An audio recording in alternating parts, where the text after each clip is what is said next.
नमस्कार। आज के इस एक्सप्लेनर में आपका स्वागत है। आज हम एक बहुत ही कमाल की कहानी पर बात करने वाले हैं। ये सिर्फ एक नॉर्मल परियों की कहानी नहीं है, बल्कि ये कहानी है पूर्वाग्रहों की, अकेलेपन की और उस जादुई ताकत की जो किसी भी इंसान को पूरी तरह से बदल सकती है। तो चलिए बिना किसी देरी के इस कहानी में डुबकी लगाते हैं। कहानी शुरू करने से पहले सीधे सबसे गहरे सवाल पर आते हैं जो आज के हमारे इस पूरे विषय के बिल्कुल केंद्र में है। क्या कोई इंसान सच में जन्म से ही बुरा होता है या क्या वो सिर्फ अकेला होता है? ये सवाल सुनने में जितना सीधा लगता है, असल में उतना है नहीं। चलिए देखते हैं कि हमारी आज की ये जादुई कहानी इस सवाल का क्या जवाब देती है। सेक्शन 1, चंद्रलोक की शैतान परी। हमारी ये दिलचस्प कहानी शुरू होती है चंद्रलोक नाम की एक जादुई जगह से, जो बादलों के पार बसी है और जहां हजारों खुशमिजाज परियां रहती हैं। अब जरा इस अंतर पर गौर कीजिए। एक तरफ वो परियां हैं जो एकदम टिपिकल होती हैं, जो फूलों और धूप के साथ खेलती हैं और सबकी मदद करती हैं, और दूसरी तरफ हमारी ज़ारा। उसकी आंखें बैंगनी हैं, उसके पंख काले धुएं की तरह चमकते हैं, और सबसे अजीब बात, वो तूफानों से बातें करती है। मतलब वो बाकियों से बस थोड़ी अलग थी। और पता है इसके लिए उसे क्या मिला? शैतान परी का टैग। इमेजिन कीजिए, सिर्फ अलग दिखने और अलग शौक रखने की वजह से उसे पूरी तरह से सोसाइटी से बाहर कर दिया गया। और यहीं से हम आते हैं अपने अगले हिस्से पर, काले वन का रहस्य। जब आपको हर कोई रिजेक्ट कर दे तो आप क्या करेंगे? जाहिर है आप वहां जाएंगे जहां कोई आपको जज ना करे। ज़ारा का अकेलापन उसे एक बेहद डरावने और रहस्यमयी काले वन यानी ब्लैक फॉरेस्ट में ले गया।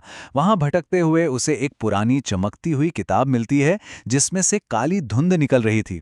ये वो पॉइंट है जहां एक ठुकराए हुए इंसान को ताकत का सबसे बड़ा लालच मिलता है।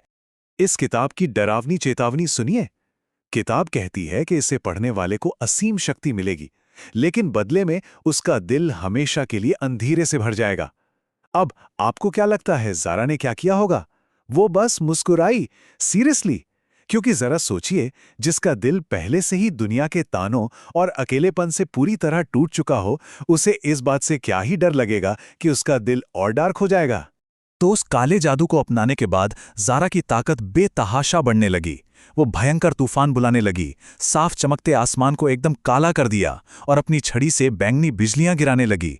उसने अपना सारा अंदरूनी दर्द और गुस्सा पूरे चंद्रलोक पर एक भयानक काले तूफान के रूप में निकाल दिया। नदियां काली पड़ रही और फूल सूखने लगे। सिचुएशन इतनी आउट ऑफ कंट्रोल हो गई कि परी रानी को खुद सामने आना पड़ा।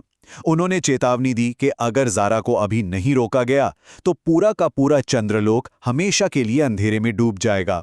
जो कल तक सिर्फ एक मिसअंडरस्टूड परी थी, वो अब एक बहुत बड़ा खतरा बन चुकी थी। लेकिन कहते हैं ना कि जहां सबसे ज्यादा अंधेरा होता है वहीं उम्मीद की किरण भी होती है। सेक्शन 3, मीरा का खतरनाक सफर। ऐसे में एक छोटी लेकिन बेहद दयालु परी मीरा सामने आती है। मीरा ने यह मानने से ही इनकार कर दिया कि ज़ारा पूरी तरह से बुरी हो चुकी है, और उसने ज़ारा तक पहुंचने के लिए अकेले ही एक रोंगटे खड़े कर देने वाला सफर शुरू किया। बर्फीले पहाड़ों को पार करना, डरावनी गुफाओं से गुजरना, बड़े बड़े चमगादड़ों और काले भेड़ियों का सामना करना, और आखिर में उस खंडर हो चुके महल तक पहुंचना जहां ज़ारा थी। यह सच में एक क्रेजी और बहुत ही हिम्मत वाली जर्नी थी। महल के पास पहुंचकर हवा में एक अजीब सा खतरनाक टेंशन था, और यहां हमारे सामने ये बहुत ही दिलचस्प सवाल खड़ा होता है। क्या प्यार और करुणा की ताकत सालों के जमा हुए गुस्से को हरा सकती है? ये हथियारों की नहीं, जज्बातों की लड़ाई होने वाली थी। ज़ारा का रिएक्शन बिल्कुल वैसा ही था जिसकी उम्मीद थी, एकदम अग्रेसिव। उसने गुस्से में मीरा पर सीधे काले जादू से हमला कर दिया। लेकिन पता है सबसे शॉकिंग क्या था? मीरा ने पलटवार ही नहीं किया। उसने बस उस हमले को सह लिया और कोई जादुई लड़ाई नहीं लड़ी।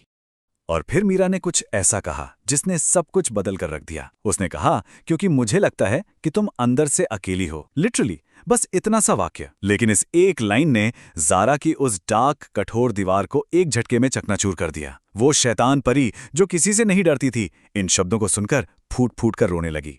यहीं इस पूरी कहानी का सबसे इमोशनल और असली सच सामने आता है।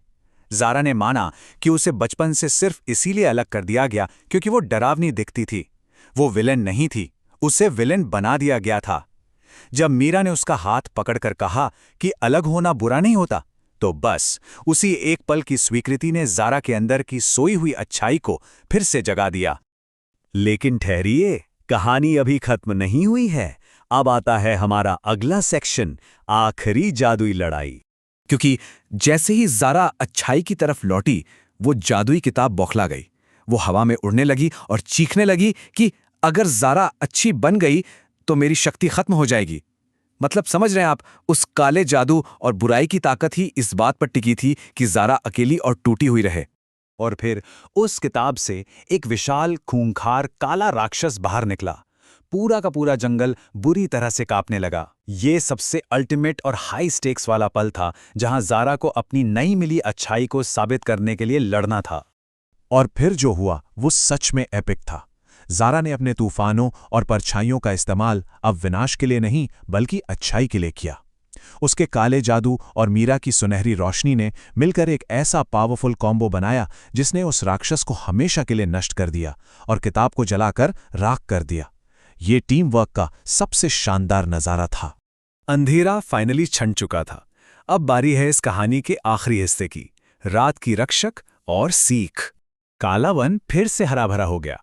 जिन परियों ने कभी ज़ारा को रिजेक्ट किया था, उन्होंने उसे खुशी खुशी अपना लिया।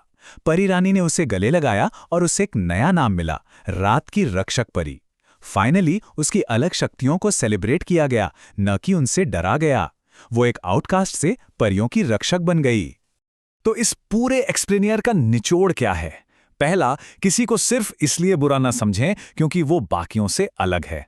दूसरा, सच्ची दोस्ती और प्यार दुनिया के सबसे गहरे अंधेरे को भी मिटा सकते हैं। और तीसरा, चाहे कोई बाहर से कितना भी सख्त या बुरा क्यों न लगे, उसके अंदर कहीं न कहीं अच्छाई जरूर छिपी होती है। इस चर्चा को खत्म करने से पहले मैं आपके लिए एक सवाल छोड़ना चाहूंगा।